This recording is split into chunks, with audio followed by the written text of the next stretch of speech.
ধরেন আপনি রাস্তার পাশে দাঁড়িয়ে হাসাহাসি করছেন আপনার বন্ধু বান্ধবের সাথে, এমন তো অবস্থায় রাস্তার ওপারে দুইটি মেয়ে দাঁড়ানো আছে এবং তারা ভেবেছে আপনি তাদেরকে দেখে হাসি ঠাট্টা করছেন। এরপর ওই মেয়েগুলো তার বয়ফ্রেন্ডদেরকে ফোন দিয়ে বলে তাড়াতাড়ি আসো, আমাকে দেখে মানুষ হাসাহাসি করছে। তারা উত্তেজিত ভাবে এসে আপনাদের উপরে ঝাঁপিয়ে পড়লো। এক পর্যায়ে আপনার জীবনটা চলে গেল। সামান্য একটু হাসির জন্য একটা মানুষের জীবন চলে গেল। হাদিসের মধ্যে স্পষ্ট ভাষায় বর্ণিত রয়েছে, একটা সময় আসবে যখন মানুষ একজনকে শেষ করে দেওয়ার পূর্বে সে জানবে না কেন তাকে শেষ করে দিচ্ছে এবং আরেকজনও জানবে না কেন তাকে শেষ করে দিল। পারভেজ নামক এই ছেলেটি একটু হেসেছিল, আচ্ছা ধরে নিলাম সে মেয়ে দুইটাকে দেখে হেসেছে। শুধুমাত্র হাসির জন্য একজন মানুষের জীবন আপনারা কেড়ে নিতে পারেন। সোশ্যাল মিডিয়ার মধ্যে প্রত্যেকটা মানুষ আপনাদের ছবিগুলো শেয়ার করে বলছে আপনাদেরকে দেখলে রাস্তার কুত্তাও তাকাবে না, আর মানুষ হাসবে তো দূরের কথা। আপনার বয়ফ্রেন্ডের সাথে আপনার কিসের সম্পর্ক, শারীরিক নাকি মানসিক? এখন মানসিকের চেয়ে ফিজিক্যালি সম্পর্ক মেয়েদের সাথে ছেলেদের বেশি হয়ে যাচ্ছে, আর যার কারণে বয়ফ্রেন্ডকে ফোন দেওয়ার সাথে সাথে এসে আরেকজনের জীবন কেড়ে নিছে। যে বা যারা তার জীবনটা কেড়ে নিছে ইতিমধ্যে সিসি ফুটেজ তদন্ত করে কিন্তু তাদেরকে শনাক্ত করা হয়েছে। খুব দ্রুতই তাদেরকে অ্যারেস্ট করা হবে, জানতে পারবেন বাকি ঘটনাগুলো। এই সকল মেয়ে নামক ডাইনির দল কিন্তু আমাদের চারপাশে ঘুরে বেড়াচ্ছে। এরা ছেলেদেরকে ব্যবহার করছে বাজে কাজ করানোর জন্য। অনেস্টলি ভাই, কোনোদিন কোনো ছেলে এদের দিকে তাকানোর কথা না। এদের দিকে মানুষ কেন তাকাবে? আচ্ছা তাকাইছে নাইলে ভুলবশত একটা ছেলে আপনাদেরকে দেখে একটু হাসি ঠাট্টা করছে, এটাতে এমন দোষের কি হয়েছে?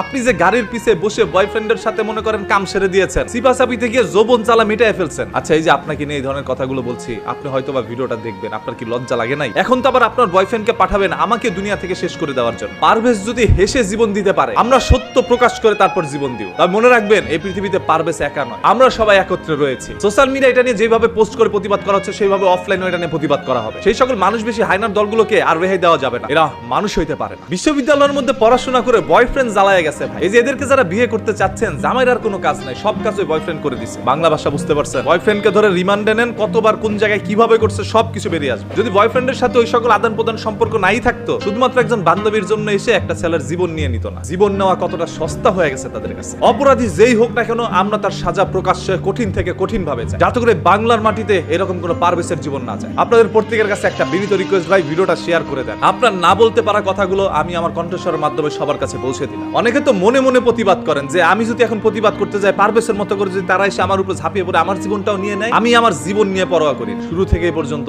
অন্যায়ের বিরুদ্ধে প্রতিবাদ করে আসছি, সত্য কথা বলে আসছি। সত্য বলতে গিয়ে যদি জীবন যায় আমি সেটা গ্রহণ করে নিই। তারপরে বাংলার মাটিতে আর কোনো পারভেজের জীবন আমরা নিতে দিব না। কি একটি আশ্চর্য বিষয়, একটি ছেলে জাস্ট হেসেছিল, হাসার কারণে জীবন চলে গেল। এগুলো কি মানা যায়? আমি আল্লাহর সৃষ্টিকে বাজেভাবে দেখবো না, তবে এদেরকে বাজেভাবে দেখতে হবে। আল্লাহ তাআলা এদেরকে সৃষ্টি করেছে হাদিসের সাথে মিলে যাওয়ার জন্য। আজকেরা পুরো পৃথিবীতে দৃষ্টান্ত হয়ে থাকে যে তাদের দিকে তাকিয়ে হাসার কারণে তারা জীবন কেড়ে নিয়েছে তাদের বয়ফ্রেন্ডের হাতে। এবার কেঁচো খুঁড়তে গিয়ে বড় বড় সাপ বেরিয়ে আসবে। কতগুলো সাপের সাথে আপনার সম্পর্ক হয়েছে সব বাঙালি জনগণ জানতে পারবে। পারভেজকে তো আর আমরা বাঁচাইতে পারি নাই, এখন সবাই তার জন্য দোয়া করি যাতে